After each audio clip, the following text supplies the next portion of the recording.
Welcome back to Alley Chats. I'm your host, Rob Southgate.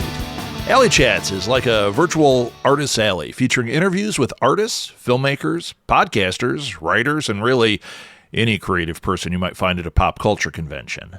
My goal is to help draw attention to cool people and hopefully help them get some new fans. I want this podcast to raise up these amazing people and to inspire you, the listener, to chase your dreams as well. You can follow Alley Chats on Facebook under Alley Chats Podcast and join in the conversations. I'll add more social media in the future, but for now, that is the best place to interact with us. You can also email me directly if you would like to be a guest or have a guest suggestion. My email is rob@smgpods.com. Welcome to Alley Chats, the show where it's kind of a virtual artist alley. What I'm trying to do with it now is bring in not just comic artists and then the occasional other. I'm trying to make this so it's the real experience. If I had a Comic-Con, this is who I'd want to see. Filmmakers, musicians, actors, comic book artists, authors, you name it, musicians. And today we continue this. I brought in filmmaker Jason Huls. Jason, welcome to the show. Thank you. Thank you for having me. I'm very happy to be here. Did I say your name right, Jason? Huls, yes. Huls, okay. You never know. So I had one guy on here and I said his whole thing, it's spelled a certain way, and then I get to the end and he's like, you say it with the like oolot over the U, and I'm like, what? Nope. There's no oolot. What? So I ask every time. So Jason, your company is 10 Wing Media, correct? Yes. And you are you strictly a horror filmmaker, or just are you like, no, I'm a filmmaker who dabbles in horror mostly? I would classify myself as a horror filmmaker. That tends to be where my interests go. I enjoy documentaries. I've produced one. Okay. But yeah, I think it's safe to say horror is pretty much where I live. We're going to come back to that doc because I want to hear about it. But before we do, why don't you, rather than me start rapid firing questions at you, why don't you tell people a little bit about who you are and what you do? Sure. I am a horror author. I'm a member of the Horror Writers Association. I'm a filmmaker. I live in the Chicago suburbs with my family and my dogs. I have worked on a lot of different film projects, a lot of different stories. I run something called the Mythos Minute podcast, which is a horror fiction and poetry podcast in 1 minute chunks. Oh, I love it. Every episode is 1 minute. So I just finished up a short film called The Fawn. It's kind of a cosmic horror, folk horror blend. And I'm going to be putting that out sometime soon. And I'm also working on a collection of short stories. So I pretty much always have something to do. There's no downtime for me.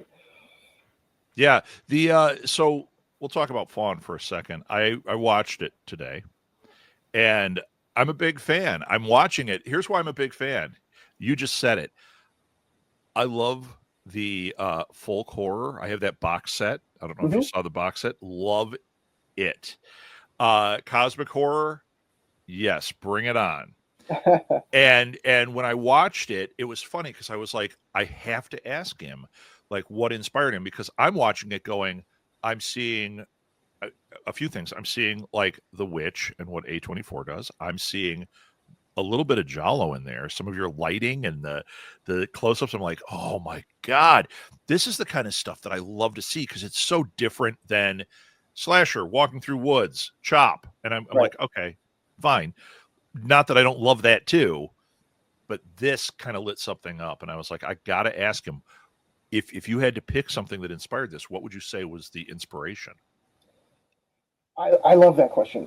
So I would say, I'm glad you said The Witch, because that honestly is one of the inspiration films for my film. Something that stood out to me from the first time I saw it was just the sense of isolation. I think when you watch The Witch, you just feel that this family is screwed. I mean, if anything goes wrong, there's no one around. Frame one, right? Yeah. So, so that is definitely an influence. I'm glad that you picked up on that, because that tells me I'm kind of going in the right direction here. Yeah. And I mean, I'm a big David Lynch fan too. So Yep. My wheelhouse too. yeah. So I just when I sat down to make this, I just wanted to blend those things together, and I had a really cool location. And honestly, the film came about because I had access to this great location. Um, a buddy of mine had just shot his film out there, and we needed to do some extra work. And I'm like, hey, man, what do you think about doing this short film? And he enjoyed the idea as well. So we were able to make it work. It took a couple different tries. Couple different people involved, but we finally, after about a year, were able to schedule it. Because weather, a lot of it's outside. We had to wait for the weather to Sure. get right again. But yeah. I would say definitely that's a long way to say The Witch and David Lynch. The Witch and David Lynch. Yeah, And there's got to be a little Argento in there too, because the I was seeing that too. Yeah. It's safe to say, I think. But The Witch is going to be a big one, because I felt it. I mean, the minute I saw your female lead, it was not The Witch. It's not the same thing, but I got a vibe, and I was like, oh, I gotta ask about it. Good. And I thought she was great. You found a good actress for that. That was good. I will pass that along. She'll probably hear this, but yeah, her name's Norm McCurdy. She's very good. And The Witch, the other, just fun fact, the witch in the film is actually my wife. So. Oh, really? Yeah. I should have stayed through the credits. I did not. Yeah. No, she stepped in and did a great job. I think I was really happy to be able to. I do a lot of these films, and she's done little parts of them here and there. Yeah. But it's nice to be able to talk about something, a project where she had so much to do with it. Now this film, and then we'll get off of this film because there's other things to talk to you about. But this film, is this I don't want to call it a sizzle reel, but have you got a bigger story to tell with this? I always have a bigger story. I didn't know if you were like, no, it's like when you write short stories and you go, yeah, I could expand, but really, it's my short story. No, I mean, I think I'm kind of a natural world builder. With just about everything I do, my default mode is to start thinking about connections. Mm-hmm. So yeah, I mean, if there was an opportunity to pursue it, absolutely, I could do more with it, no doubt. And I'm, with the short film I did prior, called That Damned Yellow Raincoat. That was a short, about 8 minutes long.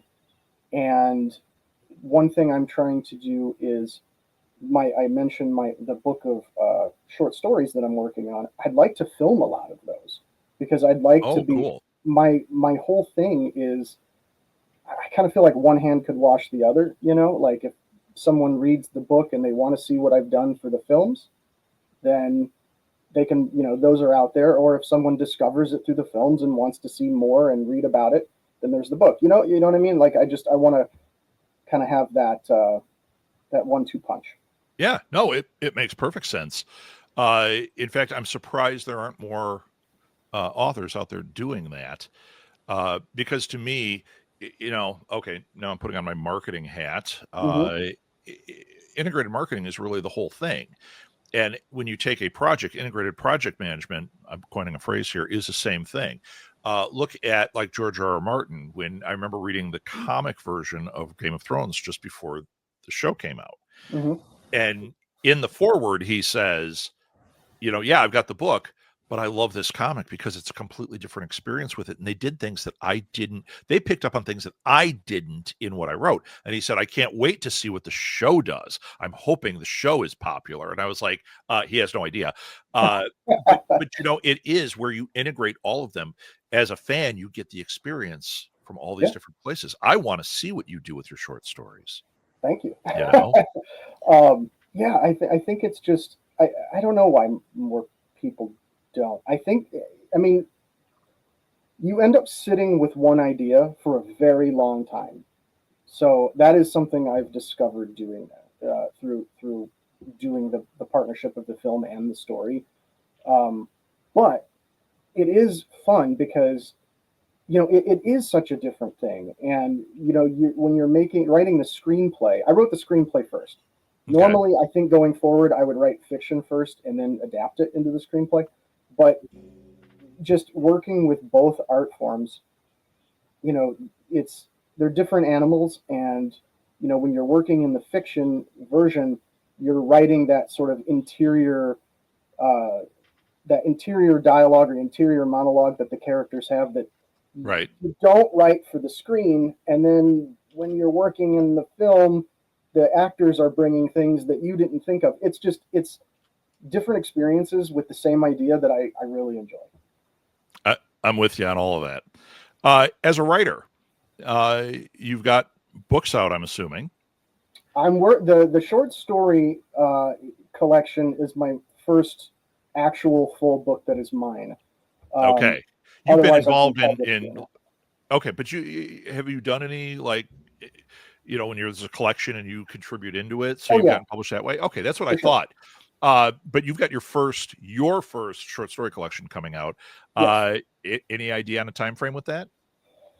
Well, I'm about 40,000 words in, and I'd like to make it about 80. So I would say first half of next year, safely, just to give me time to get a good editor and do all of the prep work and cover work and everything. So I would say the first half of next year. So next year, when people walk by your table at our Alley Chats virtual convention here, there's going to be a book sitting there. There's going to be a book. And people will be able to buy it. What I'll do for those of you listening is once that's out, as long as Jason alerts me that it's out, I'll make sure I put a link so you can buy it in the show notes. Also put links to like your website and other places people can interact with you, because interaction is the whole game. They can sign up for your newsletter. Everybody sign up for his newsletter. Trust me, that is fuel for people that are creators that are not, Stephen King. And no shade to him. I think he uses it as fuel too. Otherwise, he wouldn't be on social media so much. Okay. So your podcasts, always near and dear to my heart. You've got the Mythos Minute podcast. You've done other podcasts though, right? I have, yes. Some friends and I did a podcast called B Movie Mania for about 5 years, where we would just review B movies. Oh, I love it. Yeah. And that was a lot of fun. But as you know, podcasting can be a lot of work. So we've slowed that one down quite a bit. We do just a little bit here and there, just to kind of keep the pulse. But mainly, I mean, we all just kind of wanted to do different projects, so that's kind of why that one has slowed down. But yeah, I still do the Mythos Minute where, and actually this recent batch of episodes that's coming out now is my first real attempt at outreach and getting submissions from the entire world. Yeah. And I have gotten submissions from all over the world, which is pretty cool. And so what I do is, I take those, and the ones that get accepted, I will perform and record on video and put it out both video and audio. Very cool. So there's another thing to subscribe to. Subscribe to the Mythos Minute podcast. And, B Movie Mania, you might as well throw a subscription on that too. Why not? How fun is that? It's fun. But B Movie Mania is mostly comedy. Like we have a lot of fun. We always keep it positive because nobody wants to hear somebody rip on something, No, and that's something, as I've dealt with so many podcasters, a lot of them when they start up, they want to give their opinions and they think it's funny to say all the negative stuff. And I always tell them, if you're doing a show about B movies, it's because the people listening are fans of B movies. Sure. They don't need to hear you trashing the hell out of it. No. And we did a lot of TV shows, and I remember I had a few people that would do shows and they'd trash the hell out of the show. And they're like, I go, people are writing in saying, do you just hate this show? Like, I feel bad listening to you. I'm like, that's not the point. Yeah. It should be, we all dig this. Let's share and get it going. Yeah. So, okay. It- let's switch gears a little bit here. For you, uh, I know you said you're primarily a horror writer and filmmaker. Has it always been horror? And what attracted you to it? Ooh, a two-parter. Ooh. I have always kind of been attracted to it. Like I wasn't like a kid watching horror films or anything. I think the first horror film I saw was Predator, um, back in the day. But I think what I like about it is the genre is very fertile for your imagination. You can do just anything in the horror genre.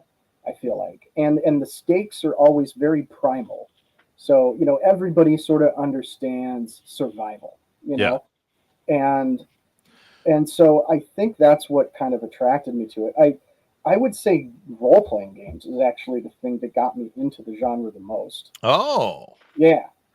So you Um, were playing horror role playing, or were you just finding the horror elements in what you were doing and going, I'm so attracted to this? well, I started playing Dungeons and Dragons like everybody else, and there I my family was friends with the Smith family, and Lester Smith is a game designer who's worked for TSR and did a lot of work in all kinds of games. But at the time, he created a game called Dark Conspiracy, which I had access to because we knew him, and I absolutely fell in love with that game. I am still in love with that game.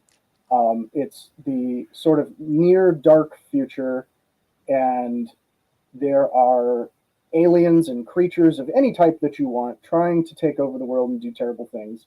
Okay. And you are one of the only people that know about this, and you are trying to stop it. So it's sort of shades of X Files, and I was going to it's say, sort of I think Mulder walked around saying that and nobody believed him for a long right. time. Yes, so it's that vibe, and you can kind of it's meant to be able to incorporate any sort of horror creature that you love into the Sure. game.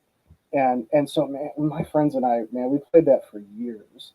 So that game is what sort of then got me, oh well, what are these films about, and what are these books about, and so that was kind of my portal into the genre.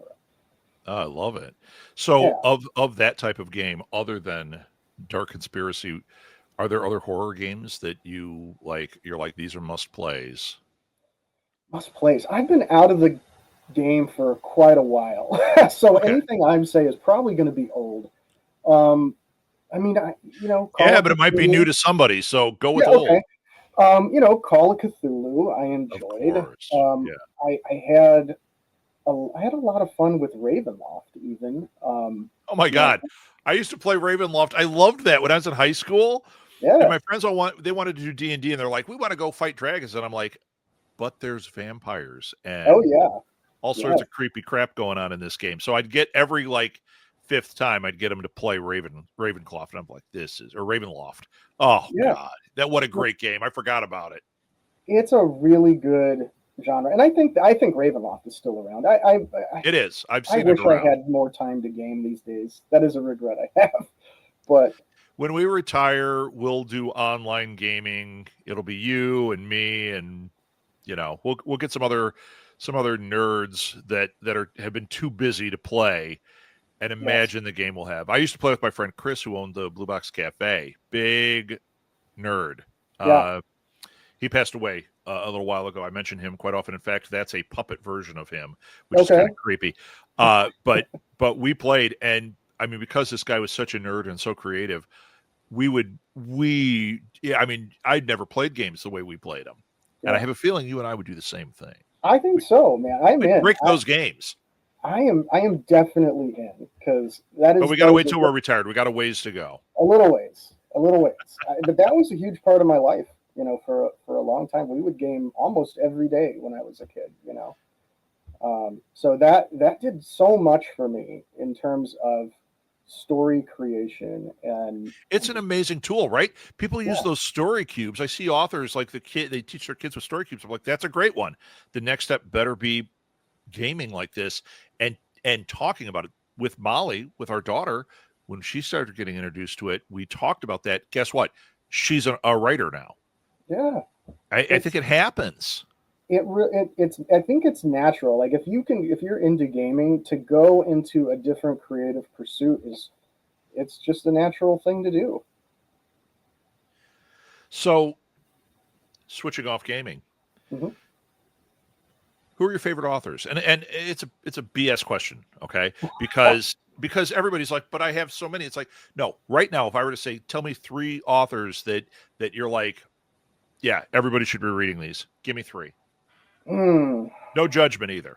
No, no, okay. I am.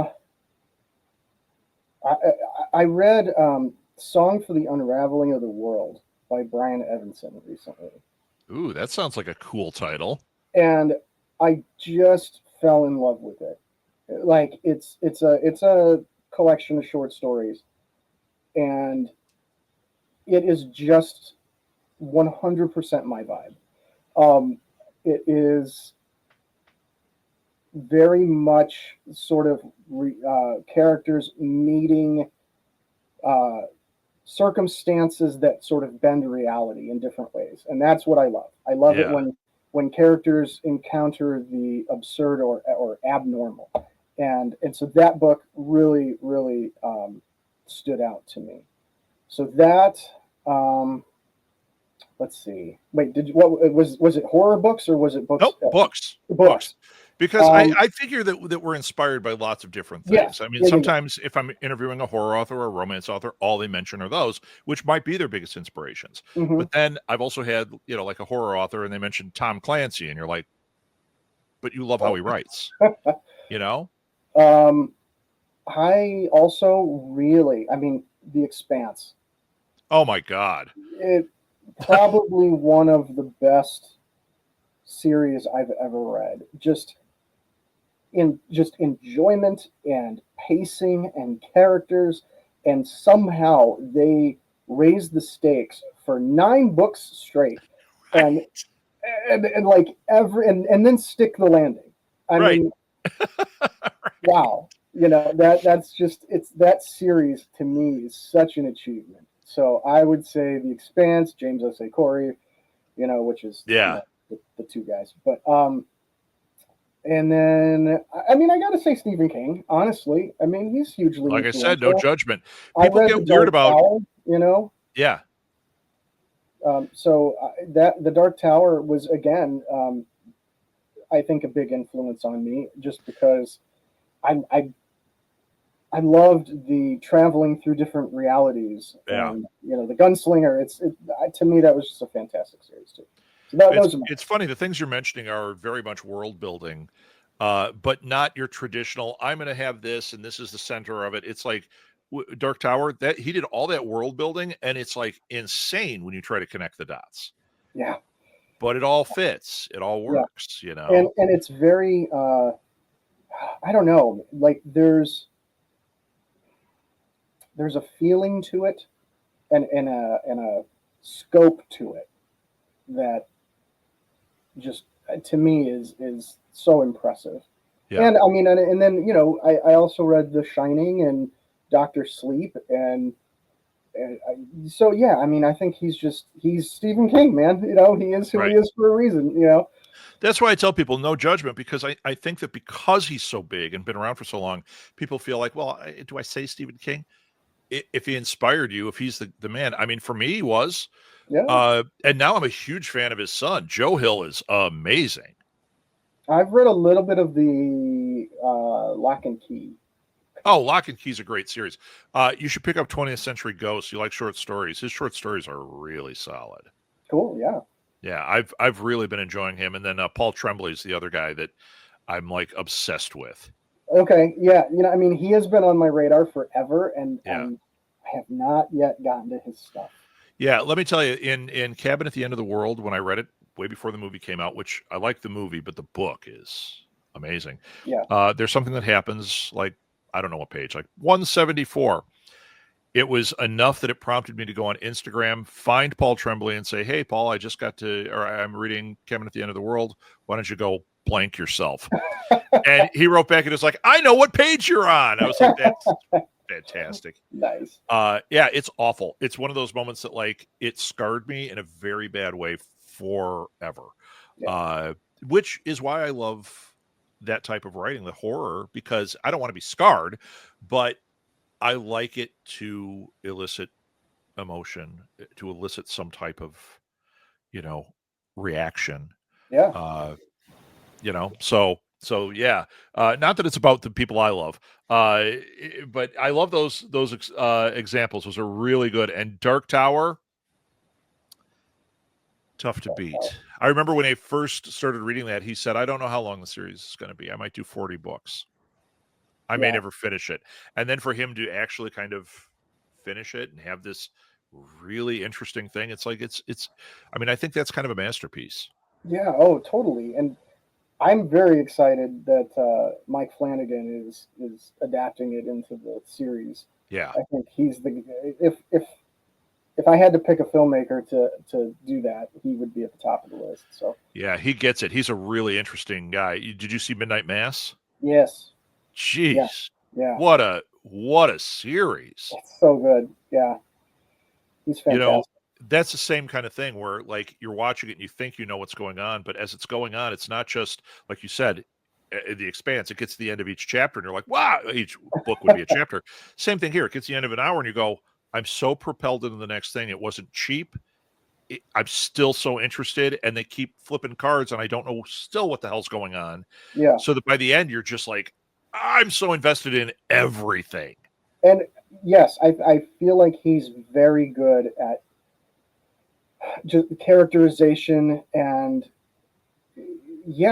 just creating a really compelling story. Yeah. So, pairing him up with the Dark Tower would be it's perfect, right? Really good. So people can check out, they can't check out Fawn yet. You're going to have it at film festivals, but they can check out your website at 10wingmedia.com. I've also you sent me your social media links. I'm going to put those in the show notes. Great. So everybody follow him, follow Jason, get his newsletter, subscribe to stuff. That's how you support filmmakers. That's how you support any creative. Share his stuff. Tell people about it. If you have a fan of folk horror, man, if that hit my inbox from a friend, I would be so happy that they sent me that. So remember that. You've got friends that are going to be into what Jason does, and you want to share that with them. Jason, what is the best social media outlet for people to interact with you? I would say probably Instagram is the one I'm on the most. Okay. And for any of them, I'm pretty much at Jason Huls, and I'm not hard to find. But yeah, probably honestly, Instagram and Facebook probably. I'm going to say it again though, since Fawn is just coming out, going to be at film festivals. If you are a film fan, if you go to festivals, even if you don't, you should keep track of where Fawn is going to show. Start supporting it, sharing things about it, get people to see this. I found it really fantastic. I was telling Jason, I'm going to write a review of it for Shortheads. It's another side project we have where we talk about short films and indie films. I'm going to put a review on there, and I'm going to start like letting people I know in the festival arena, like, hey, keep your eyes open for when he submits, because this is really one you want to have on your festival. Jason, good luck with all of this. Thank you. Thank you for being on. We'll have you on in the future. In fact, I'm going to invite you on to Ink Blots, which is the show where I interview authors, but I want your book to come out before we do that. Yep. It'll be okay. Soon. So you are invited to that. And Jason, thanks again, man. Thank you for having me. I really appreciate it. You can connect with me on social media or via email. All the links are found in the show notes. Oh, and it would really help me if you would rate and review this show on whatever platform you use to listen to this podcast. Good reviews help others find the show, which ultimately helps these incredible guests get more exposure. Alley Chats is a production of Southgate Media Group, hosted, produced, and edited by me, Rob Southgate. Thanks again for listening to Alley Chats. And don't forget to support